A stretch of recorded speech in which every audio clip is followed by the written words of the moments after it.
से अपने को संभाल न सके और तुम गऊ का चरावे गो। भगवान कहने लगे मैया मैं गऊ चरावे जरूर जावेंगे। तो ठीक है, अच्छो से मुहूर्त निकलवाए पंडित जी को बुला के तब तुम जाना। मुहूर्त निकलवाया मैया ने, कार्तिक शुक्ल अष्टमी बुधवार। ये जो है कार्तिक के महीना में शुक्ल पक्ष में जो अष्टमी है उसको कहते हैं गोपा अष्टमी। और एक जो है धनतेरस से पहले, दीपावली से पहले धनतेरस होती है, उससे पहले होती है द्वादशी। ये बहुत महत्वपूर्ण तिथि है, इसको कहते हैं गौवत्स द्वादशी।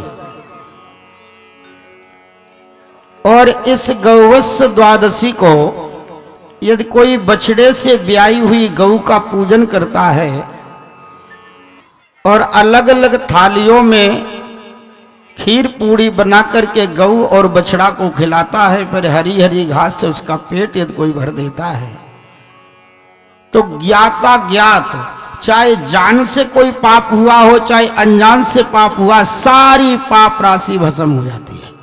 ऐसा ये पूजन है गौवत्स द्वादशी। गोपाष्टमी को भगवान ने गऊओं का विधिवत पूजन किया और अपनी ग्वाल मंडली को साथ में लिया और छोटी छोटी बच्चियां और बछरन को भगवान चरावे के लिए निकले हैं। पहले दिन भगवान गौचारण करने के लिए जब गए, यमुना के किनारे जो है बच्चियां बछरन को चरने के लिए छोड़ दिया और ग्वाल मंडली को साथ में लेकर के भगवान वहां बैठे हुए थे यमुना पुलिन पर। तब तक एक असुर आया, बच्छासुर नाम का, बछड़े का रूप धारण करके भगवान के बछड़ों में मिल गया। वो दाव तक रहा था कि मेरा कब मौका लगे, कब पहने पहने सींग में भगवान के पेट में लगाएं, बदला लें। भगवान पहचान गए, पीछे से जाकर के उसके दोनों पैर पकड़े, घुमा करके जमीन पर पटका, प्राणांत हो गया। बच्चासुर का भगवान ने वध किया। आगे भगवान गौशाला गंगों में घूमते हुए आगे आए, जा रहे थे ग्वाल मंडली के साथ।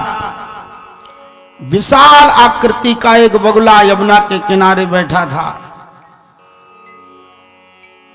उसने भगवान को देखा, ग्वाल मंडली के बीच से लंबी चोंच बढ़ा करके उस असुर ने भगवान को उठाया और गटक गया। ब्रजवासी हल्ला करने लगे, अरे इसे मारो, ये तो मेरे कन्हैया का नाश्ता कर गया, गटक गया ये तो। भगवान इसके पेट में इतने गर्म हो गए, मुखरंध्र से बाहर किया, चोंच से भगवान को मारने लगा। भगवान इसके दोनों चुंचटों को पकड़ा, पटेरा घास की तरह फाड़ के फेंक दिया। भगवान ने पहले दिन गोचारण लीला में 2 असुरों का वध कर दिया। इसके बाद में दूसरे दिन भगवान जब गए हैं तो प्रातः काल जल्दी जागे, ग्वाल वालों से कहा आज जल्दी चलेंगे और आज भोजन सब अपने अपने घर से लेकर के चलो, सब कलेव लेकर चलो। और जब खेलते खेलते खूब थक जाएंगे तो खूब करारी भूख लगेगी, तब खाने में भोजन पाने में बड़ा आनंद आएगा। सब ने अपना अपना भोजन जैसा था रख लिया और यमुना के किनारे पहुंचे। भगवान कहने लगे अपना अपना भोजन कदम के वृक्ष की डालियों पर टांग दो, पहले खेलेंगे, खेलने के बाद खूब जब भूख लगेगी तब सब लोग पंगत बना के पाएंगे। लाखों की संख्या में बच्चियां बछड़ा चल रहे थे। ग्वाल वाल उन्होंने भोजन टांग दिया, कहने लगे कन्हैया भैया कौन सा खेल खेलोगे? तो भगवान बोले वो खेल खेलो। बोलो बहुत पुराना खेल है अपना, जाना माना। कौन सा? आंख मिचौनी का, पता ना, आंख मिचौनी का खेल सभी जानते हैं। एक आंख मिचता है और जितने भी खेलने वाले मित्र सब जो है छुप जाते हैं। और खेल कब तक चलता है? जब तक वो छिपे हुए मित्रों को ढूंढ नहीं लेता है तब तक खेल चलता ही रहता है। और जब ही वो अपने छिपे हुए मित्रों को ढूंढ लेता है तो कहता है मेरा खेल खत्म हो, तुम्हारा चालू। यही प्रक्रिया है आंख मिचौनी खेल की, सब खेले होंगे।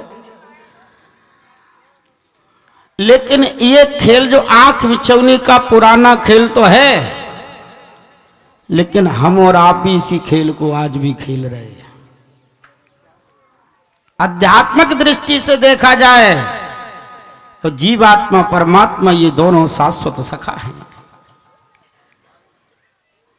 और भगवान ने कहा कि पहले तुम छिप जाओ और हम तुम्हें ढूंढें। तो सभी प्राणी जो है महाप्रलय के समय सब जो है ब्रह्मा जी में विलीन हो गए, छुप गए। और महाप्रलय के बाद जब भगवान नारायण की नाभि से कमल प्रकट हुआ, कमल की कर्णिका से ब्रह्मा प्रकट हुए और भगवान ने सबको ढूंढ करके, सबका कर्म फल पढ़ पढ़ करके और सबको जगत में प्रकट कर दिया। अब भगवान बोले तुम सब छिपे थे, हम तुम सबको ढूंढ लिया। और जिस जगत में तुम हो इसी जगत के कण कण में, अणु अणु में मैं व्यापक हूं। जिस दिन तुम मुझे ढूंढ लोगे इसी दिन तुम्हारा भी खेल खत्म हो जाएगा। ईशावास्यमिदं सर्वम इत्किंचित जगत्याम जगत। ईशावास्य उपनिषद का पहला ही मंत्र है। कड़कड़ में मैं छिपा हूं, कड़कड़ मेरे में है। और जब तक तुम मुझे ढूंढ नहीं लोगे तब तक यही खेल चलता रहेगा। कौन सा खेल? पुनरपि जननम पुनरपि मरणम पुनरपि जननी जठरे शयनम। बार बार जन्मना, बार बार मरना। और जिस जगत में तुम हो इसी जगत में मैं छिपा हूं। तुम जिस दिन हमें ढूंढ लोगे उसी दिन तुम्हारा खेल खत्म। आंख बिचौनी का खेल हमारा आपका अनादिकाल से चल रहा। कब तक चलेगा? जब तक हम गोविंद को ढूंढ नहीं लेंगे। भगवान ने कहा तुम सब पहले छिपो, वो हम ढूंढेंगे। ब्रजवासी इधर उधर दौड़ने लगे, कहां छुपोगे भैया, कहां छुपोगे? तब तक देखा कि अगासुर नाम का राक्षस, सर्प की आकृति का अगासुर, अजगर बन करके आया मथुरा से। एक ओंठ उसने जमीन पर चिपकाया, एक ओंठ सीधा आकाश में, मुख फाड़ लिया। लपलपाती हुई जीव को, दोनों जीवों को बिछा दिया। दो जीवें होती सर्प के। ब्रजवासियों ने देखा, छोटे छोटे बच्चे, एक शंका करे दूसरा समाधान करे। एक बोला भैया कल हम और आप यहां इधर आए थे तो ये गुफा तो थी नहीं, ये क्या सुंदर देखो कैसी लाल लाल गुफा है। एक बोला तो मालूम नहीं, अब की दूसरी दिशा में आए हैं अपनी बच्चियां बछड़ा लेके, तो ये क्या है? एक ब्रजवासी बोला मैंने बड़े बड़े संतों से, बुजुर्गों से सुन रखा है कि वृंदावन में गुफाओं में बड़े बड़े सिद्ध कोट के महात्मा रहो करें, तो मुझे लग रही ये कोई गुफा है महात्माओं के भजन करने की। अच्छा तो चलो चलते हैं, इस गुफा में महात्मन के दर्शनों कर आएंगे और करके छिपेंगे इसी के अंदर। सबरे ब्रजवासी जो है चलने लगे। उसकी जीभ पर जब चले हैं ब्रजवासी बोले भैया जे देखो महात्मन के तो ठाट है, सड़क देखो कैसी गुदगुदी बिछा बना राखी या गद्दा जैसे बिछे हैं। एक बोला भैया महात्मन की तो सरकार ही है, चाहे गद्दा बिछवाए कैसी भी बनवाए। सब जा रहे थे। उस सर्प की जीभ पर, कंठ पर जब पहुंचे, पीछे से कन्हैया ने देखा, अरे ये तो ब्रजवासी तो ये गुफा समझ के जा रही है, तो असुर बैठा है। एक बार उन्हें झटका तो लगा, मुझे लग रहा है कि हमें तुम्हें खाइबे के काजी कोई असुर मुंह फाड़े तो ना बैठो। कल जैसा जो है, कल देखो कि दो राक्षस आए थे। ब्रजवासी को तो शंका किस बात की है, किस बात का डर है? अपना कन्हैया भी तो पीछे आ रहा, जो ये राक्षस होगा तो अपना कन्हैया कल की तरह मार भी देगा। भगवान पर इतना विश्वास है। भगवान ने पीछे से आवाज भी लगाई, ओ ब्रजवासियों ये गुफा ना है, ये असुर बैठा है। सबने सुन ली बात लेकिन मानी किसी ने नहीं। देखिए अग कहते हैं पाप को, अग माने पाप। सम्मुख होए जीव मोय जन्म जबहि कोट जन्म अघ। अग माने पाप और असुर माने प्रवृत्ति। अघासुर क्या है? जो पाप की प्रवृत्ति ही अघासुर है। और इस पाप की प्रवृत्ति इतनी मोहक है, इतनी आकर्षक है कि बड़े बड़े साधक, बड़े बड़े सिद्ध कोटि के महापुरुष अघासुर के पेट में चले जाते हैं। लेकिन भगवान कहते हैं यदि तुम हम पर विश्वास करके यदि अघासुर के पाप के पेट में चले भी जाओगे तो उसके पेट को फाड़ करके अपने भक्तों की रक्षा करूंगा। विश्वास है ब्रजवासियों को अपने कन्हैया पर। ब्रजवासी भगवान की आवाज सुन लेते हैं, रुकते नहीं हैं। देखो, जब हम पाप अगासुर में प्रवेश करते हैं, पाप करने के लिए जब हम आगे कदम रखते हैं, तो एक बार आवाज जरूर आती है, ऐसा मत करो कोई देख लेगा। आवाज आती है, भय लगता अंदर से। वो आवाज मेरे कन्हैया की होती है। जो आपको ये लगे कोई पाप हो रहा है, वो आपको डर लगे और अंदर से आवाज आए ऐसा मत करो, समाज में अपकीर्ति होगी, कोई देखेगा, बदनामी होगी। ये आवाज मेरे कन्हैया जब देते हैं, लेकिन इंद्रियां इतनी बलवती हैं, वो भगवान की आवाज को दबा करके अंदर चले जाते हैं। सारे अंदर बढ़ने लगे। काफी देर से श्वास रोके बैठा था। जोबा ने धीरे धीरे गरम गरम जब श्वास छोड़ी, तो सबरे ब्रजवासी नाक सिकोड़ने लगे, भैया देखो ये अंदर से कैसी श्वास आ रही है, ये कैसी गुफा है, दुर्गंधयुक्त हवा आ रही है। अब छोटे छोटे बालक एक शंका करे, दूसरा समाधान करे। एक बोला, भैया आपको बताएं, मोत जल लग रहा, बाबा रामदेव को शिविर तो नहीं चल रहा, तो एक प्राणायाम सबसे खिंचवा तो एक बार में छुड़वा देते हो। भैया गुफा तो बढ़िया है। आगे जब बढ़े, वो अगासुर मुंह फाड़े बैठा था। आगे बड़े बड़े जब दांत देखे, एक ब्रजवासी बोला, भैया गुफा तो बढ़िया है, लेकिन इस गुफा के दरवाजे पर ये सफेद सफेद खूंटा काहे को ठोक रखे इन्होंने। एक बोला कि यहाँ को नियम हो तो कोई यात्री आवे, अपना सामान खूंटी उठा के तब अंदर आए। सब अंदर चले गए। जब अगासुर के पेट में चले गए, भगवान ने समझ लिया हमारी बछियां, वछरा, ग्वाल वाल सब उसके पेट में है। विष की गर्मी से मूर्छित हो गए सब। तब भगवान चले, और जैसे भगवान कंठ पर आए, इसने मुख बंद करना चाहा, भगवान इतनी तीव्र गति से बड़े आकाश में पहुंचे। भगवान कैसे, अणु रणियान महितो महियान, अणु से अणु और महान से महान है। कंठ पर जाकर के अटक गए। इसका मुख बंद नहीं हो पा रहा था, ये घबरा रहा था, और बाहर की श्वास बाहर, अंदर की अंदर। झटपटाया, इसका ब्रह्मरंध्र तोड़ करके श्वास निकली, ये मर गया। भगवान ने अमृत में दृष्टि दे देखा, बछियां बछरन को, ग्वाल वाल को जीवित किया, पुनः बाहर निकाल दिया। ये लीला आकर के ब्रजवासियों ने 1 वर्ष के बाद में अपने घरे बताई कि आज कन्हैया ने अगासुर मार दियो। महाराज परीक्षित चौंक पड़े। 1 वर्ष फिर कहाँ रहे ये ब्रजवासी? कहने लगे, कहाँ रहे तो सुनो। जब अगासुर के मुख से बाहर निकले हैं, तो भगवान ने सुंदर गोलाकार बनाया है, भोजन की सुंदर झांकी, और सब ब्रजवासी अपना अपना भोजन लेकर के बैठे। अब जो ब्रजवासी अपना लड्डू पहले खाता है और आधा खा लेता है, तब भगवान की तरफ बढ़ाता, देख देख कन्हैया भैया मेरा लड्डू देखो कितना स्वादिष्ट है, तो भगवान खाते हैं। आकाश में देवता भगवान की भोजन की झांकी के दर्शन कर रहे थे। अब ब्रह्मा जी ने जब देखा, अरे राम राम, ये कैसा ब्रह्म है, ये तो परमात्मा हो ही नहीं सकते हैं, ये कैसे परमात्मा हैं? बड़े बड़े ब्राह्मण जो हैं, वेद मंत्र बोल करके जिनको बुलाते हैं, स्वर्गे लोके में बस भोजे यज्ञ को बाल के लिए, बड़े बड़े यज्ञों का भोक्ता वो ब्रह्म, वो परमात्मा, आज इन ग्वाल बालों का झूठा मीठा खा रहा, जो 6-6 महीना तक नहाते नहीं है, ये कैसा ब्रह्म है? एक भी लक्षण मुझे परमात्मा का दिखाई नहीं देता, ये भगवान हो ही नहीं सकते हैं। एक खोपड़ी तो ये कहती है, फिर अब ब्रह्मा जी की 4 खोपड़ी हैं, और दूसरी खोपड़ी कहती है, आकाशवाणी में तो ये कहा था कि मैं देवकी का अष्टम गर्भ, हम आएंगे तो अष्टम गर्भ में तुझे ही है। लेकिन भोजन तो किया जाता है, मौन होकर के हास प्रयास कर रहे हैं, पवित्र होकर के भोजन किया जाता है। ये अगासुर के मुख से निकले वैसे ही भोजन करने लगे।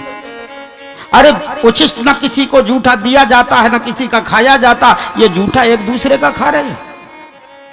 अब ब्रह्मा जी की 4 खोपड़ी चारों चक्कर खा रही, निर्णय नहीं कर पा रही। और जहां भगवान की लीला में 4-4 खोपड़ी वाले फेल हो रहे हों, तो एक खोपड़ी वाला कितना वर्णन कर सकता है? 4-4 खोपड़ी फेल है। अंत में ब्रह्मा जी ने एक ही निर्णय लिया कि परीक्षा करके देखता हूं, यदि ये भगवान हैं या साधारण हैं। तो जितनी मूंज के वन में बछियां बचरा चल रहे थे, ब्रह्मा जी ने सबका हरण किया और सबको हरण करके ब्रह्मलोक में ले गए। भगवान ने कहा, ब्रजवासियों मोह लकड़ी एक और बछिया बछरा मुझको दिख ना रहे हो, तुम यहाँ पुलिन पर भोजन करो, मैं अभी जाऊं, अबे सबको लेकर के आऊं। भगवान दौड़े, हाथ में दाढ़ भात का ग्रास हाथ में है, बंसी कमर में घुसी है, भगवान दौड़े हुए जा रहे हैं। पूरा मूंज का वन देखा, एक भी बछिया बछरा नहीं मिला। भगवान ने सोचा यदि खो जाते, एक दो चार गुम होते, ये लाखों की संख्या में एक साथ सब कहां चले गए। चलो ब्रजवासियों से कहेंगे सब मिलकर के ढूंढो। जैसे ही पुलन पर आए तो एक भी न ग्वाल, एक भी ग्वाल बाल नहीं, एक भी नहीं मिला। अब न बछिया है, न बछरा है, न ग्वाल बाल है। भगवान ने कहा अब गड़बड़ी है। तो नेत्र बंद करके जो देखा, तो यद भगवान क्षण मात्र ने तत्व ज्ञात्वा वाक्य के यदुश्वरा, एक क्षण में भगवान समझ गए, ब्रह्मा जी आप हमारी परीक्षा ले रहे हो। जब संकट पड़ता तो चिल्लाते हो, अब मेरी परीक्षा ले रहे हो। चलो मैं भी उसका जवाब दूंगा। जैसे ग्वाल बाल थे भगवान वैसे ही बने, जैसी बछियां बछरा भगवान तद्वत बन गए। वेदांत वाक्य सिद्ध कर दिया, सर्वम विष्णुमयम जगत। अरे ग्वाल बाल बने सो बने, जो ग्वाल जैसी लाठी लेकर के गया था, जैसा वस्त्र पहन के गया था, भगवान वो भी बने। अच्छा, ब्रह्मा जी कोई कपड़े उतार थोड़ी डाल गए थे, और भगवान बन जाते यदि कपड़े वैसे ही नहीं बनते, बालक नंग धड़ंगे जाते तो पहचान नहीं हो जाते। बच्चों कपड़े कहां डाले आए हैं? विशेषज्ञ से विशेषज्ञ न समझ सके, लीला का भेद न खुल सके। अरे बालक के जिस अंग पर कोई तिल आदि का निशान था वो भी भगवान बने, स्वभाव भी बने, हाथ की रेखा भी बने, तद्वत भगवान बन गए। एक वर्ष तक आते जाते रहे ब्रज में, किसी गोपी ने ये नहीं कहा कि ये मेरो लाला ना है और ये मेरी बछिया ना, ये मेरो बछड़ा ना है। अच्छा, सांडिल्य मुनि ने नेत्र बंद करके देखा, सब समझ गए। सांडिल्य मुनि ने पूरे ब्रज में, बड़ा सुंदर ब्रज का भाव है, पूरे ब्रज में दुआई लगा दी। सुनो, 7 वर्ष के लिए गुरु अस्त हो रहे हैं, और जिसे अपनी बिटिया का विवाह करना है जल्दी कर दो, 7 वर्ष तक गुरु अस्त हो जाएंगे। तो जिसकी बिटिया सियानी, उसने सोचा 7 वर्ष में और सियानी हो जाएगी, तो उन्होंने, अब ब्रज की कन्या तो ब्रज में ही विवाही जाती है, और उन्हें मालूम है ब्रज के जितने गोप आज है सब कन्हैया ही बने घूम रहे हैं, और कल कन्हैया या लीला करेंगे, भगवान पर कोई आक्षेप लगाएगा। तो सबने जो अपने गोपालों के साथ, ग्वालों के साथ जो विवाह किया है, वो सबका विवाह तो भगवान के ही साथ हो गया। वो तो भगवान की नित्य सिद्ध पत्नियां पहले बन चुकी थी, विवाह हो गया। 1 वर्ष के बाद ब्रह्मा जी ने नीचे आकर के देखा कि देखूं क्या लीला हुई है। तो उसी प्रकार से हास प्रयास में भोजन हो रहा है, वही लीला पहले जैसी हो रही है, और मूंज के वन में बछियां बछड़ा चल रहे, सब चल रहे। अब लौट करके ब्रह्मा जी कहीं ब्रह्मलोक में आए, देखे वो वैसे ही घोर निद्रा में सो रहे हैं। अब नीचे जाते हैं वैसे ही दिखाई देते, ऊपर आते हैं घोर निद्रा में सो रहे हैं। अब ब्रह्मा जी ये निर्णय नहीं कर पा रहे हैं, सत्या के कतरे नीति ज्ञातुम निष्ठे कथंचना, ये वाले सत्य हैं या वो वाले सत्य हैं, निर्णय नहीं कर पा रहे हैं। अब भगवान समझ रहे, अब ब्रह्मा जी चक्कर में पड़े हैं। ब्रजवासियों, एक ब्रजवासी ने बड़ा सुंदर भाव दिया है। भगवान ने सोचा अब बाबा तो बार बार इधर आते हैं, बार बार उधर जाते हैं। जैसे ही ब्रह्मा जी ब्रज में आए, भगवान पहुंचे ब्रह्मलोक में, और ब्रह्मा जी के सेवकों से कहा, सुनो सावधानी से पहरा लगाना दरवाजे पर। अभी अभी हम देख करके आए कि नकली ब्रह्मा घूम रहा है, और आए तो उसे समझा देना, ऐसी गलती दोबारा न करे, नकली बन करके ना आए, और अपना अंदर चले गए। सेवकों ने, महाराज हमारे होते होते और कोई नकली प्रवेश कर जाए, हम फालतू में थोड़ी तनख्वाह लेते हैं, फालतू में थोड़ी दरवाजे पर खड़े पहरेदार बने। ब्रह्मा जी को क्या मालूम क्या लीला हो गई। अब ब्रह्मा जी अपने हंस पर सवार आ रहे, सेवकों दूर से देखा, देखो देखो बिल्कुल अपने ही महाराज जैसा आ रहा, 4 घोपड़ी है, हंस भी वैसा ही, कपड़े भी वैसे। ये तो बहुत अच्छा हुआ, अपने महाराज बता के गए, घर के तो धोखा खा जाते, बोलना मत, इसे आने दो, तब इसको अभी हम इसे बताते हैं। ब्रह्मा जी को कुछ पता नहीं चला, हंस से उतरे, जाने लगे, जैसे दरवाजे से अंदर घुसे तो एक सेवक ने गर्दन पे हाथ लगाया, अब घसीट करके बाहर किया, एक दो मुक्का मारे, पीर तुम्हें शर्म नहीं लगती, फालतू गए, हम फालतू के खड़े बिना आज्ञा लिए अंदर चले जा रहे हैं, कहां से आए हो तुम?